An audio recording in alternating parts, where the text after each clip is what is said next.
अधुना अस्याः सभायाः ये खलु अध्यक्षचरणाः सन्ति आचार्याः प्रेमसुमन जैन महोदयाः सर्वे जानन्ति भवन्तः। तेषां न तु उद्बोधनं कथयामि, परन्तु तेषाम् आशीर्वादः अस्माकं सर्वदा सर्वथा च काम्यः। अत एव आशीर्वचोभिः अस्मान् सनाथयन्तु अध्यक्ष महोदयाः।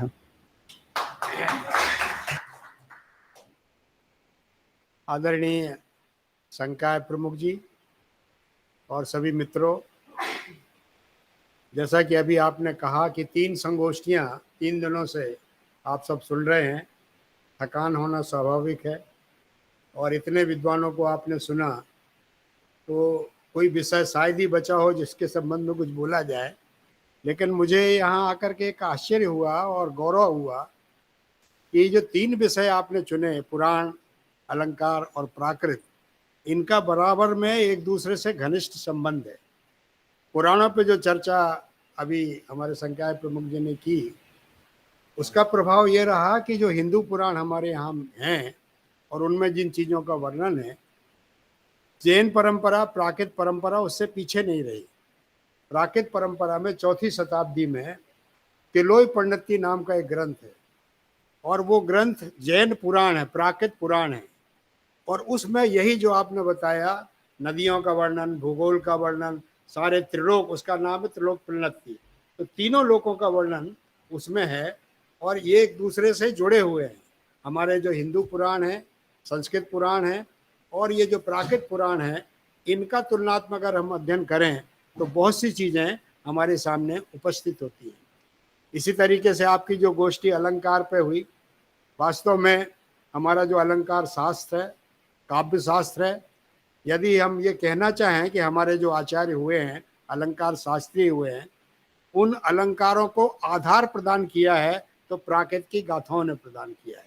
हमारे दीनानाथ जी शर्मा बैठे हैं यहाँ, और जो इन काव्य शास्त्र पर बहुत आपने काम किया है, तो प्राकृत की 3500 गाथाएं अलंकार शास्त्रियों ने अपने ग्रंथों में उद्धृत की हैं, जिनके आज मूल ग्रंथ नहीं मिलते, लेकिन वो गाथाएं वहाँ सुरक्षित हैं। तो अलंकार शास्त्रियों ने प्राकृत भाषा को सुरक्षित करने में और अलंकार को एक सामने उपस्थित करने में बहुत बड़ा योगदान हमारे सामने किया है। और तीसरा विषय जो आपका प्राकृत है, आप सुन ही रहे हैं। तो वास्तव में हम जो स्वभाव को जानना चाहते हैं, 3 चीज़ें जैसे आपने बताया, अभी वैदिक मंगलाचरण हुआ, लौकिक मंगलाचरण हुआ, सुबह प्राकृत मंगलाचरण हुआ था। तो हमने शब्द को, अर्थ को और भाव को, इन 3 संगोष्ठियों में जो आपने किया है, इन तीनों को सुरक्षित रखने का और समझने का प्रयत्न किया है। अभी आपने बहुत अच्छा उदाहरण दिया विष्णुपदी का, और विष्णुपद कैसे हमारे सामने प्रमाणित हुआ। प्राकृत में हमें इस प्रकार की छोटी छोटी सी गाथाएं हमें मिलती हैं जो हमारी व्याख्याएं करती हैं, एक एक स्वरूप को स्पष्ट करती हैं। एक में छोटी सी गाथा, क्योंकि आप सब थके हैं तो मैं ज़्यादा चीज़ें नहीं कहना चाहता, लेकिन एक बड़ी सुंदर गाथा है जो आज के हमारे वर्तमान संदर्भ में हम उनके स्वरूप क्या माने। वो एक गाथा प्राकृत साहित्यकार कहता है कि तम अथम जो हथे, तम अथम जो हथे, तम मित्तम जो विभत्ति ये ठाणे, तम रूपम जथ गुणा, तम धम्मो जथ भिंडान। ये 4 छोटे से पद हैं और उसमें ये कहा कि तम अथम जो हथे, अर्थ वही है जो आपके हाथ में है। बैंक में जमा किस दिन बंद हो जाए कह नहीं सकते, किस दिन नोट खत्म हो जाए कह नहीं सकते। और यहाँ बड़ी सार्थक जो बात उसने की कि तम अथम जो हत्थे का मतलब है, हत्थे का मतलब पुरुषार्थ, अर्थ वही है जो आपने अपने पुरुषार्थ से कमाया है।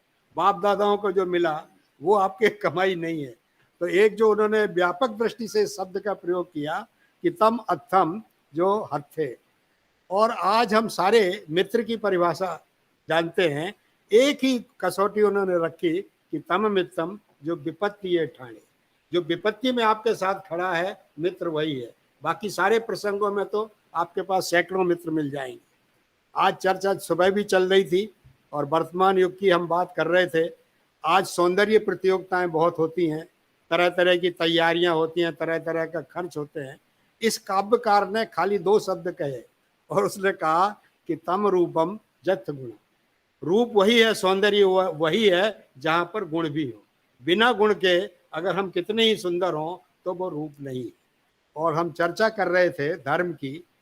सवेरे भी हमारे बीसी साहब ने भी बड़ी अच्छी बात कही थी कि धर्म कोई साहित्य का कोई धर्म नहीं होता है, और अगर उसमें धर्म का वर्णन है तो मनुष्य के निर्माण करने के लिए वो धर्म है, मानव धर्म है, इसलिए हम उसको रिलीजन के साथ नहीं जोड़ सकते हैं। तो इसमें एक छोटी सी बात कही कि सो धम्मो जथ विज्ञानम, जहाँ विज्ञान है, विश्लेषण है, वही धर्म है। जहाँ हम एक दूसरे की तुलना करके एक दूसरे को समझने की बात रखते हैं, वही विज्ञान है।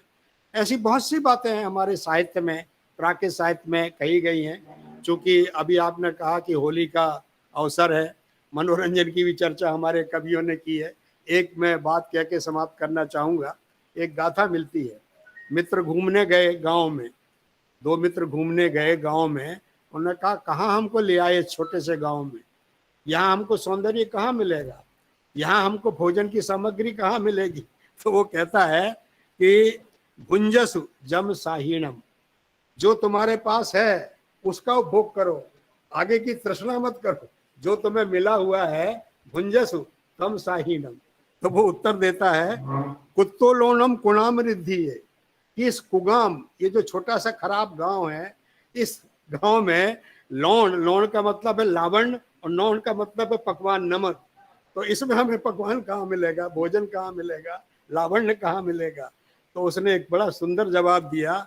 उसने कहा सुभग, हे मित्र, सलोनेण भी किम, वह लावण्य भी क्या, वह सौंदर्य भी क्या, वह पकवान भी क्या, तेण सिनो हो जहम नथी, जहाँ पर स्नेह नहीं। स्नेह का मतलब तेल भी है, स्नेह का मतलब चिकनाई भी है, और स्नेह का मतलब प्रेम भाव भी है।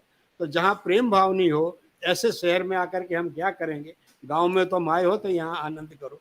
ऐसी बहुत सी छोटी छोटी सी चीज़ें हमें प्राकृत साहित्य में मिलती हैं, अलंकार शास्त्रों में मिलती हैं, पुराणों में मिलती हैं। मुझे बड़ी प्रसन्नता है कि विद्यापीठ के लोगों ने बड़े परिश्रम करके 3 दिन इतना सुंदर, मैं जानता हूँ जो लोग आयोजन करते हैं कितनी तकलीफ होती है, एक छोटा सा व्याख्यान करने में कितना लगना पड़ता है, और आपने इतने 30-40 लोगों को इकट्ठा करके 3 दिन तक उनके व्याख्यान सुने, उनकी सारी व्यवस्था की। मैं आप सबको धन्यवाद देना चाहता हूँ और कोशिश करता हूँ और आभारी हूँ कि हमें ऐसे कुलपति मिले हैं जो तीनों भाषाओं के, संस्कृत के, प्राकृत के, पाली के, तीनों के अच्छे जानकार हैं और तीनों के प्रति प्रेम करने वाले हैं। तो मुझे उम्मीद है कि विद्यापीठ बहुत आगे बढ़ेगा और हम इन भारत की जो ये त्रिवेणी है उसको हम बहुत आगे ले जाएंगे। आपने सम्मान दिया और इतना अच्छा कार्य किया, उसके लिए बहुत बहुत